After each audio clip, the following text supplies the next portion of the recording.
tudo bem? Espero que vocês estejam bem, se cuidando. Eu sou a professora Thailise Becker, da Coordenadoria de Projetos, e hoje eu vim apresentar um projeto chamado Conversa Literária. Então, a cada aula eu vou trazer um tema diferente relacionado à literatura para trabalhar com vocês, assuntos que são do interesse de vocês, que são bem bacanas e que vocês vão gostar bastante. Hoje eu trouxe uma convidada, que é a professora Viviane Praz. Olá, estudantes, tudo bem com vocês? A professora Viviane Praz é uma doutoranda, ou seja, ela está fazendo um doutorado em teoria literária. E hoje ela veio trazer para vocês um assunto chamado intermedialidade, que a gente vai descobrir nessa aula o que é. Então, para isso, vou pedir que vocês separem esse material, para que a gente possa dar continuidade fazendo as anotações necessárias.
Então, como eu havia falado para vocês, o tema que nós vamos trabalhar hoje é a intermedialidade, né? Então, professora Viviane, explica para a gente o que é a intermedialidade. Olá, então, a intermedialidade, a gente usa uma estudiosa muito conhecida, que é a Rajewski. Ela diz que intermedialidade, em sentido amplo, abrange as relações entre mídias e as interações e interferências de cunho midiático. Ou seja, intermedialidade é a passagem, o uso de outras mídias para adaptar uma obra literária. Então, nós temos uma obra-fonte que eu posso utilizar de algum autor, a primeira obra, ela é inédita, e ela pode ser transposta para outras mídias. Aí acontece a intermedialidade. Então, professora Viviane, quando nós falamos de mídia, não necessariamente tem a ver com a tecnologia. Um livro, então, também é considerado uma mídia? Sim, Thailise. Nós temos várias mídias. A mídia é a transposição, como eu já falei. Então, nós podemos ter diferentes suportes de mídia. Por exemplo, eu posso pegar uma obra literária e adaptar ela para uma obra de arte, um quadro, uma pintura, e também para o cinema, para séries. Então, a gente tem também a tecnologia, mas a gente pode utilizar para outras mídias. Então, a mídia, ela acaba sendo um suporte que é utilizado para essa transposição. Entendi. Mais uma pergunta agora para a professora Viviane. O que é streaming, professora Viviane? Bom, pode até parecer uma palavra que vocês não tenham ouvido ainda, mas com certeza vocês conhecem. Os streamings são as diferentes plataformas que eu consigo levar uma adaptação. Então, nós temos alguns exemplos que podemos passar para vocês. Temos a Netflix, temos o Amazon, temos o Disney+, enfim, essas plataformas todas, elas fazem parte do stream, que a gente chama de stream, né? Por quê? Ali nós podemos ter séries, animes, filmes. Então, são plataformas que nos permitem conseguir apreciar essas adaptações. E qual é a diferença entre a TV aberta e o streaming? Porque a TV aberta também traz algumas adaptações, né? Filmes, séries e tudo mais. Então, qual que é a diferença entre o streaming e a TV aberta? Na TV aberta, geralmente, ele tem um horário pré-estabelecido e é a programação que a TV coloca. Já pelo stream, eu consigo comprar, né, essa plataforma, eu tem uma assinatura, e ali eu consigo ver o que eu quero, escolher o meu título, a hora que eu quero e quando tiver interesse. Então, ela abre, né, o leque de possibilidades para que eu possa realmente assistir do meu agrado, que realmente me interessa. Muito bem. Agora a gente vai falar um pouquinho das adaptações, né? Você já tinha citado antes, né, sobre as adaptações, então eu quero que você fale um pouquinho mais para a gente, né? Da onde vem esse conceito, o que é a adaptação dentro da literatura? Uhum. Então, para conceituar a adaptação dentro da literatura, a gente usa muito a referência como teórica a Linda Hurtl. Ela diz que adaptação é uma derivação que não é derivativa, uma segunda obra que não é secundária. O que ela quis dizer com isso? Que ela é uma segunda obra porque ela foi reescrita. Então, um outro autor pega uma obra-fonte daquela obra inédita, que foi o autor que escreveu, ou aquele que criou, pega aquela criação e faz uma adaptação. Por que a gente chama de adaptação? Porque a gente precisa que essa adaptação, geralmente, ela tem algumas características. Por exemplo, se eu tiver uma adaptação de uma obra-fonte para o cinema, eu vou precisar de diálogo, e nem sempre essa obra-fonte ela tem diálogo. Ela pode ser uma linguagem indireta. Então, o autor que for escrever essa obra, ele vai precisar adaptar para uma linguagem direta. Então, ele também vai precisar adaptar algumas falas dos personagens, ele vai precisar adaptar o tempo que ela ocorre, por vezes o cenário. Então, às vezes acontece da adaptação não ser bem igualzinha à obra-fonte, mas isso não deixa com que ela perca a sua qualidade. Porém, nós temos críticos que fazem a sua análise e comparam se ela é fiel ou não à obra-fonte.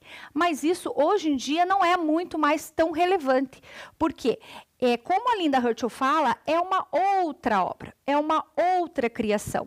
Então, nós devemos considerar como uma adaptação da obra-fonte, e nem por isso ela é menos importante. Mas sim, tem uma nova leitura, um novo conceito, e como ela pode ser feita em diferentes épocas e períodos históricos, ela pode modificar também, né? Então, a gente vive em uma sociedade que ela é mutante. Então, temos conceitos sociais aí que são atemporais, mas outros não.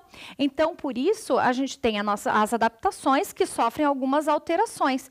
Se eu pegar uma adaptação, por exemplo, de uma obra-fonte, uma literatura, e transpor ela, fazer uma adaptação para uma pintura em tela, enfim, ela vai estar ali adaptada com aquarela, ela vai ter diferentes, né, leituras. A pessoa que vai, o receptor, ele vai fazer a leitura dele da maneira que ele está vendo, o visual. Porém, nem sempre vai bem como está no livro. Então, isso é uma adaptação. Ela sofre algumas mudanças, mas isso não deixa que ela seja menos importante. E também essa questão da fidelidade, que é bem importante a gente lembrar que não é porque não está fiel à obra-fonte que ela não é uma boa adaptação. Entendi. No caso, isso que você falou, né, da adaptação não estar bem igual ao livro, é realmente algo que as pessoas, né, eu vejo muito nos vídeos de YouTube, né, que tem alguns canais que as pessoas pegam o livro e pegam o filme, criticam e tudo mais. Então, dentro dos estudos atuais, isso não é mais relevante, né? Não depende disso uma boa adaptação, mas sim a forma criativa, né, como a pessoa que adaptou reescreveu essa obra. Muito interessante. Isso mesmo.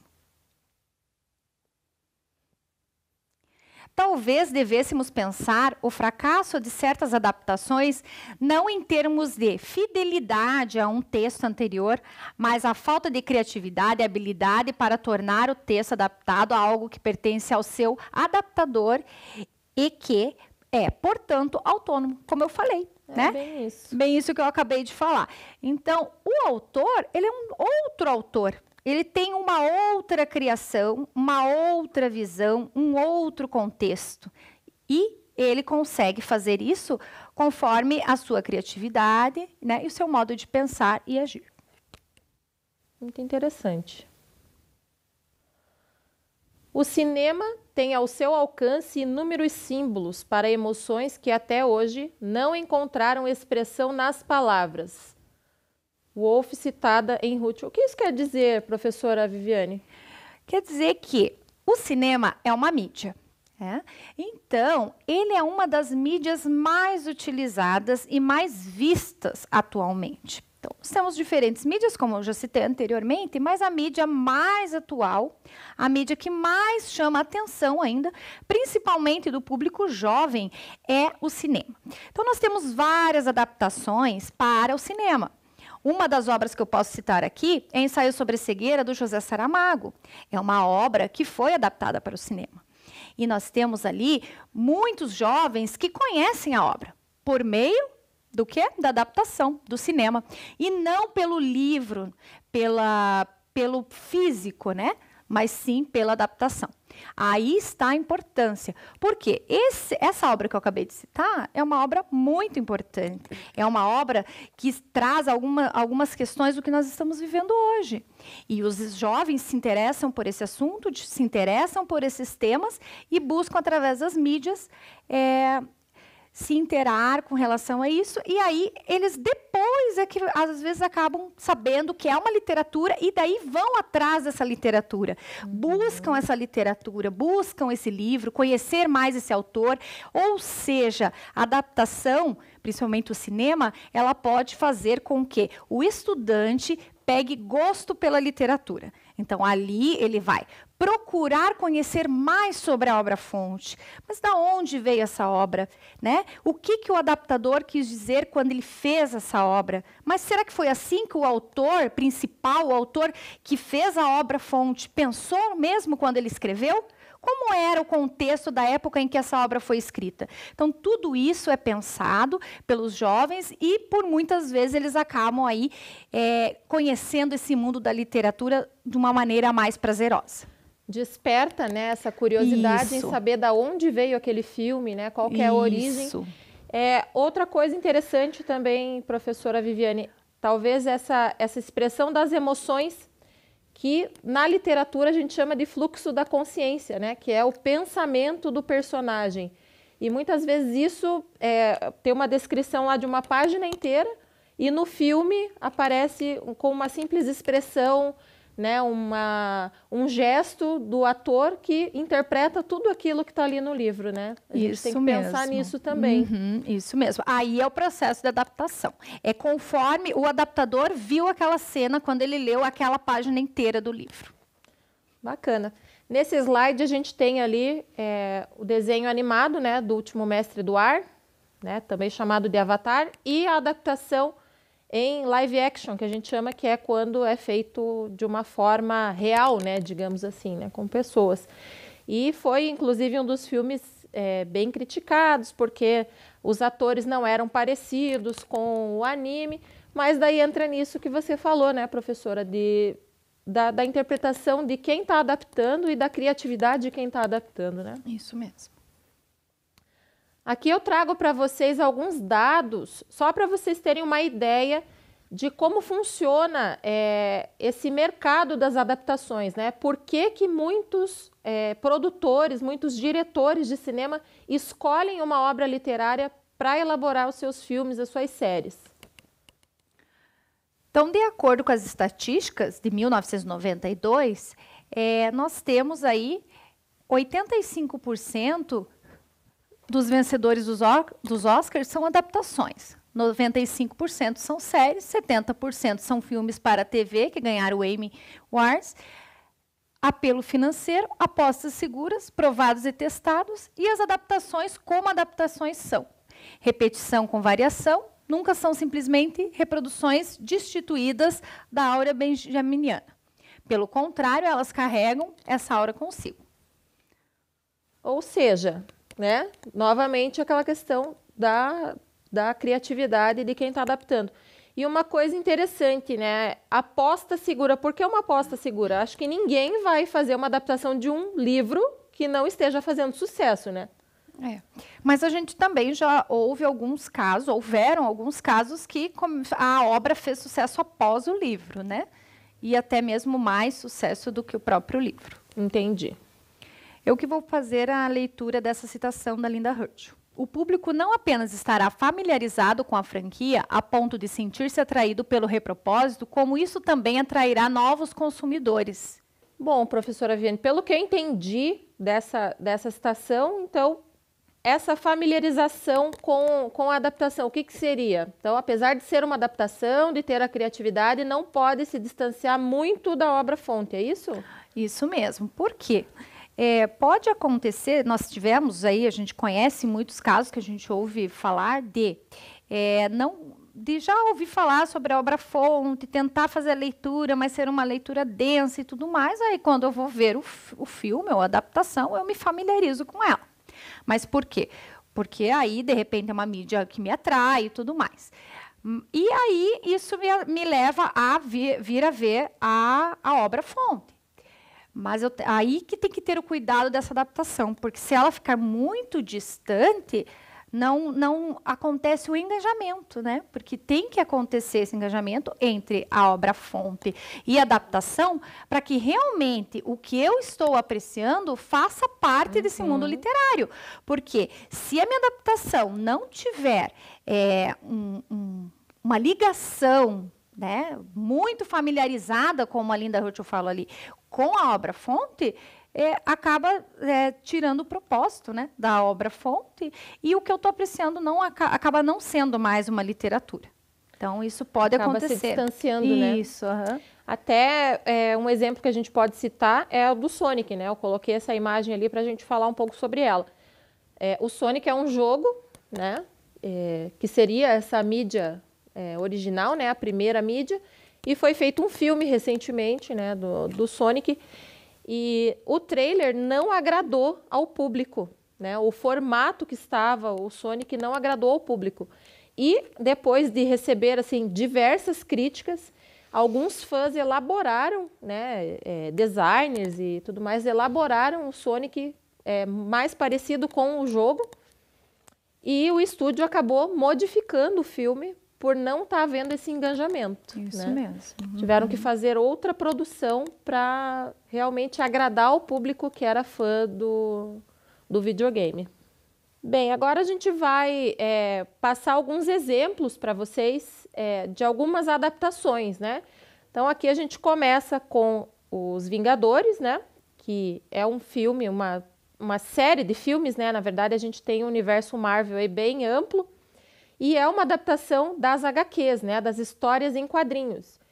E às vezes, né, a pessoa assiste o filme e não tem essa noção de que o filme saiu do HQ, da história em quadrinho, e o quanto essa história em quadrinho é antiga, né? Nós temos quadrinhos aí dos anos 60, 70, que começaram a ganhar mais destaque, digamos, por causa dos filmes.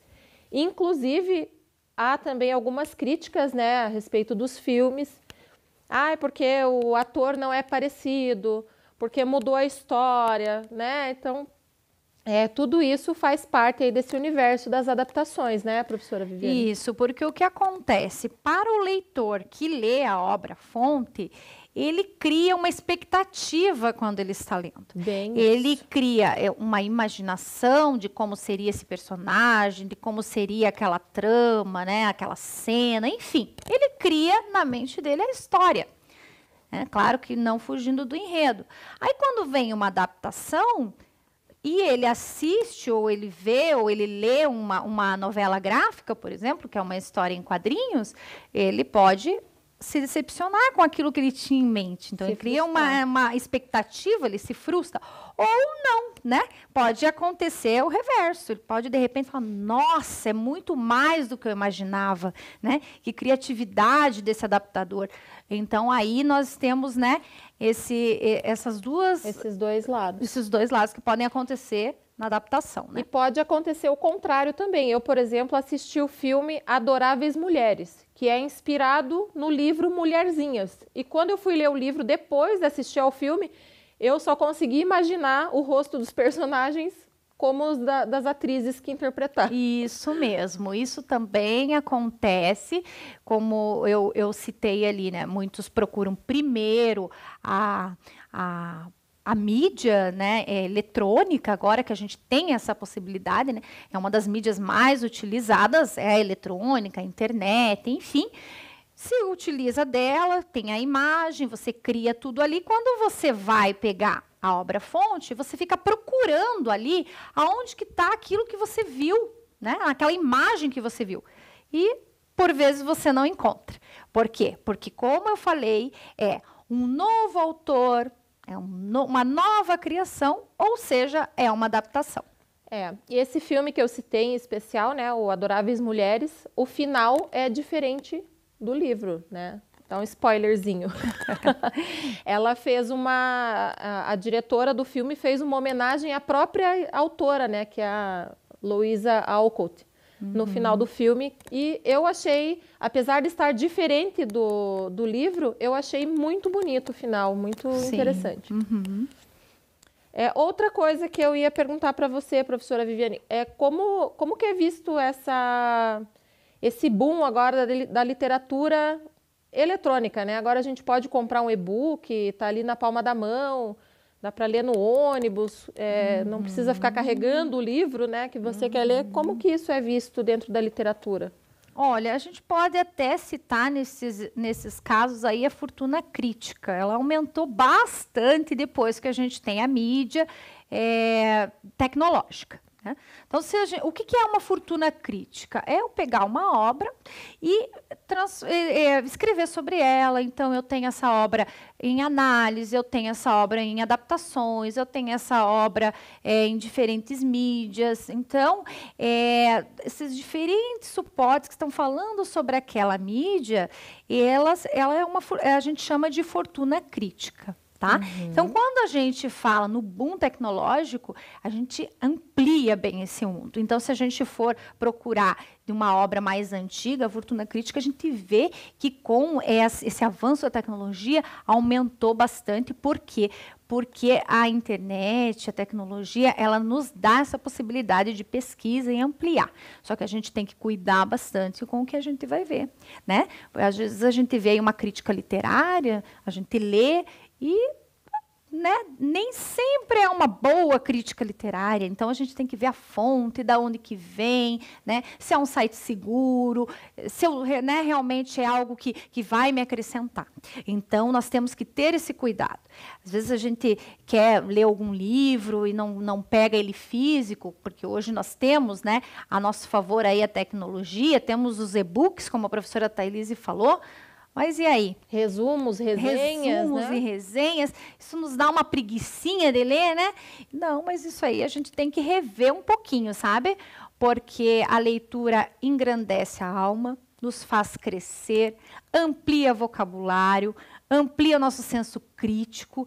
Então, é muito importante. Porque quando você pega uma obra e lê ela na sua totalidade, na sua parte total, integralmente, você consegue ter uma visão muito diferente do que você estar lendo uma resenha ou um resumo de alguém que teve o pensamento dele, a crítica dele, enfim. Verdade. Então, nós temos que cuidar muito também com a tecnologia.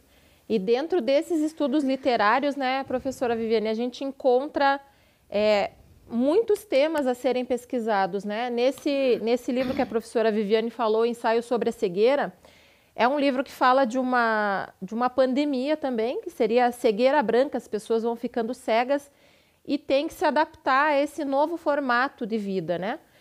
E dentro dessa mesma obra existem referências a obras de arte, existem referências ao momento atual que a gente está vivendo, né? Então, não é só a história, né? Tem muito a se analisar. Às vezes tem algum personagem que acaba tendo um destaque, fazendo com que a gente reflita sobre algumas questões, né? Esse livro que eu citei do Mulherzinhas tem a personagem Jomarte, que é uma mulher extremamente à frente do seu tempo, né? Porque ela estava no momento em que as mulheres tinham que estar preocupadas em se casar, em aprender a cuidar bem da casa, dos filhos, e ela queria ser escritora. Era um um sonho quase impossível para ela, né? Naquele momento que ela estava vivendo. Então, tem diversos aspectos, né, que a gente pode analisar dentro da literatura. Isso mesmo. Mais um exemplo de uma adaptação é a série Anne with E, né, que vem de alguns livros, tem algumas temporadas e eu acredito que pelo sucesso que teve, haverão mais temporadas em cima dos outros livros que ainda restam. Harry Potter, né, não tem como deixar de fora, um grande sucesso. Hoje em dia existe até um parque temático agora do Harry Potter, né, e esse foi um dos fenômenos que ocorreram, que os leitores se tornaram leitores depois do filme, né, professora? Sim, principalmente por ser um livro, né, grande, denso, de uma leitura um pouco mais complexa, né? Então, quem vai fazer essa leitura, ela tem que estar bem apropriada ali da linguagem e tudo mais. Quando o leitor ele se depara com a adaptação, ele sente um estímulo aí para procurar a obra-fonte. The Witcher, originalmente um jogo, foi adaptado para uma série também. Com certeza vocês devem conhecer, né? Gambito da Rainha, também é uma série recente, também adaptação de um livro. Esse desenho, esse filme deu muito falatório, professora Viviane, porque ele é originalmente um mangá chamado Death Note, a história de um rapaz que acha um livro e todo mundo que ele anota nesse livro morre, né? E foi feita, aquele ali é o filme japonês, né? Que nós temos ali na primeira cena. E a segunda cena é a adaptação americana, que recebeu bastante críticas pelos atores não serem parecidos e terem modificado alguma coisa da história, né? Mas, como a gente já explicou, a adaptação tem essa liberdade, né? A Pequena Sereia, da Disney, a do meio, né? É originária, então, do conto do Hans Christian Andersen, que é A Sereiazinha. E ali nós temos também um anime. E, para quem não sabe, o final do filme da Pequena Sereia da Disney é diferente do conto do Hans Christian Andersen. Então, quem tiver curiosidade, procura a história original que você vai descobrir que não é aquele final da Disney, que é o original. Bem, um dos casos que eu queria abordar aqui com vocês sobre a intermedialidade, as adaptações, é essa história. O que é que tem a ver o Egito Antigo, Hamlet, de William Shakespeare e Rei Leão? Vou contar para vocês. A lenda da fundação do Egito diz que Osíris era o rei supremo, junto com sua esposa Ísis, né? Só que ele tinha um irmão, o Sete, que era invejoso e que queria tomar o seu lugar. Então diz a lenda que Sete fez um plano de que preparou um sarcófago de ouro, todo cravejado lá de pedras preciosas, e fez esse sarcófago com as medidas de Osíris. Deu uma grande festa e fez um desafio de ver quem é que caberia dentro do sarcófago. Quando Osíris entrou dentro do sarcófago, ele fechou o sarcófago e jogou no rio Nilo. E essa é a justificativa, segundo os egípcios da antiguidade, de que por que o rio Nilo seria tão fértil, né? Osíris morreu, foi morar lá no mundo dos mortos. Segundo a lenda, dizem que ele ressuscitou, encontrou a sua esposa, ela ficou grávida de Horus, e Horus então volta para se vingar do tio. Já ouviram essa história ou não? Eu já, várias vezes. Hamlet também. Hamlet pai, Hamlet filho. Hamlet pai é assassinado pelo irmão. Hamlet filho volta para tomar o seu lugar, o seu lugar no reino, né? E a mesma história se repete lá no Rei Leão, quando Simba, né, volta para tomar o reino que o seu tio tirou do seu pai, né, do Mufasa. Porém, o Rei Leão também já é uma adaptação. Lá em 1966, existe um desenho japonês em que o nome do leãozinho é Kimba e não Simba, né? E hoje nós temos, né, a mais recente aí de 2019, que é o live action do Rei Leão. Então, a gente vê também, né, professora Viviane, desde a antiguidade essas histórias vão se permeando, né, os mitos de criação, os animais, os símbolos, né, de várias civilizações. Isso. Nenhuma criação ou obra, ela é pura. Ela tem ali algum repertório. Então, quando eu vou criar, eu tiro de algum lugar. Eu pego um pouco daqui, um pouco dali.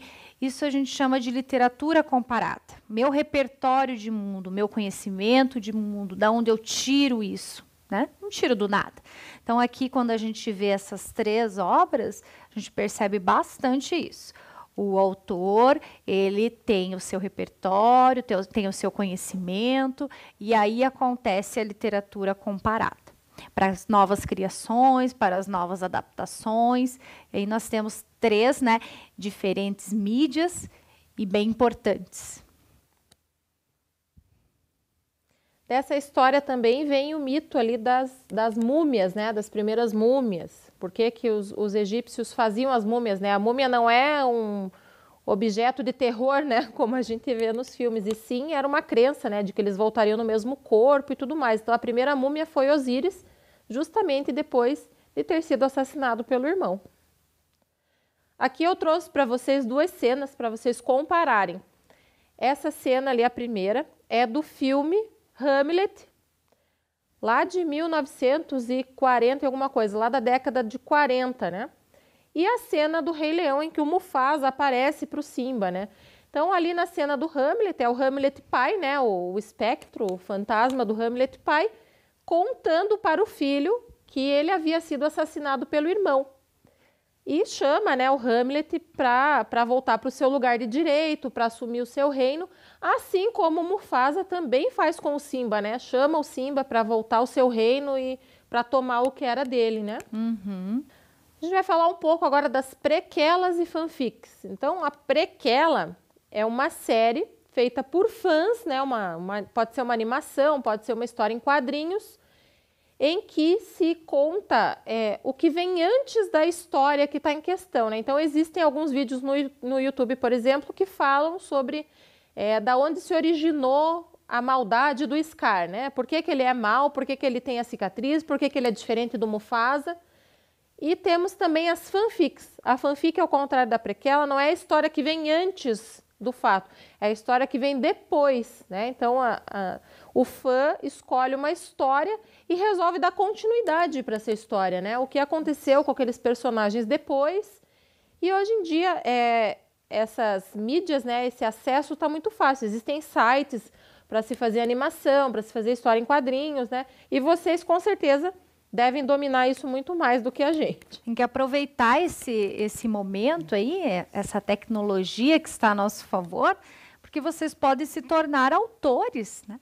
Criarem as suas obras a partir de outras obras. Então, vamos aproveitar, explorar, usar a criatividade. Aí a gente entra na questão da produção textual, da criatividade, né? Ampliar o vocabulário. Então, é bem bacana, vamos explorar bastante essas mídias, essas tecnologias, vamos ler bastante, isso só nos enriquece. Agora eu trouxe para vocês uma proposta de atividade, que é a seguinte: faça uma breve pesquisa sobre algumas séries e filmes de sua preferência e descubra se eles são adaptações. Depois, se desejar, compartilhe suas descobertas pelo e-mail thailise_becker@hotmail.com.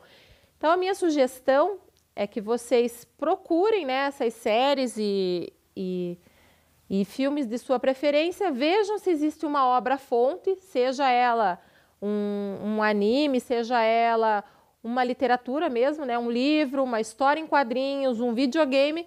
E depois compartilhem conosco aí para a gente saber o que vocês gostam, né? Qual a preferência de vocês desse repertório, tá bem? Então, vou dar um tempinho para vocês fazerem essa pesquisa e voltamos já.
Voltamos. E aí, gente, descobriram bastante coisa? Pesquisaram coisas interessantes? Espero que sim. Então, agora eu vou passar para vocês aí as nossas referências, né, que são ali as teóricas, né, que nós usamos para fundamentar esse tema da intermedialidade. Agora vocês já sabem o que quer dizer essa palavra, podem compartilhar aí com seus familiares, com seus amigos, né? A Coordenadoria de Projetos da Secretaria Municipal de Educação faz uso das ODS, Objetivos do Desenvolvimento Sustentável, com o objetivo Saúde e Bem-Estar, objetivo Educação de Qualidade, Cidades e Comunidades Sustentáveis, Vida Terrestre, Paz, Justiça e Instituições Eficazes, parcerias e meios de implementação, sendo parceira com o trânsito, com educação. Então, pessoal, para que a gente consiga atingir esses objetivos, é preciso que nós estejamos conectados aí com o nosso mundo, né? E como é que nós fazemos isso? Através da leitura, do conhecimento, estudando, procurando se informar das coisas que realmente, né, têm uma procedência, como a professora Viviane falou, né? Hoje em dia está muito fácil espalhar informação, mas nós temos que ter essa preocupação de saber se essa informação é verdadeira, né? E espero que vocês tenham gostado dessa aula. Agradeço a professora Viviane, espero que volte mais vezes para compartilhar conosco seus conhecimentos. Obrigada a todos, espero que tenham gostado da aula, façam as pesquisas de vocês, mandem ali para o e-mail, que depois a professora Thailise também vai compartilhar comigo, e até uma próxima. Obrigada, gente, se cuidem e até a próxima. Amo Curitiba, no inverno e no verão, tem a Rua 15, mas também o Boqueirão. Santa felicidade eu morar neste lugar. Boa Vista, Pilarzinho, a cidade pra encantar. Eu gosto de Curitiba, da Riviera ao Cajuru. Eu gosto de Curitiba, meu São Francisco e meu Xaxim. Eu amo Curitiba, Luz dos Pinhais, meu querubim. Eu amo Curitiba, o meu Guaíra, meu novo mundo. Eu amo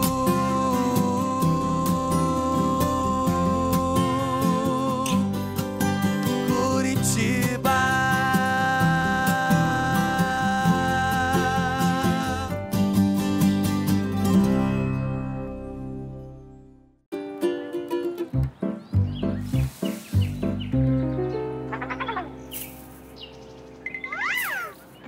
A família Folhas está de volta com um recado para você. Descartar errado, nem pensar.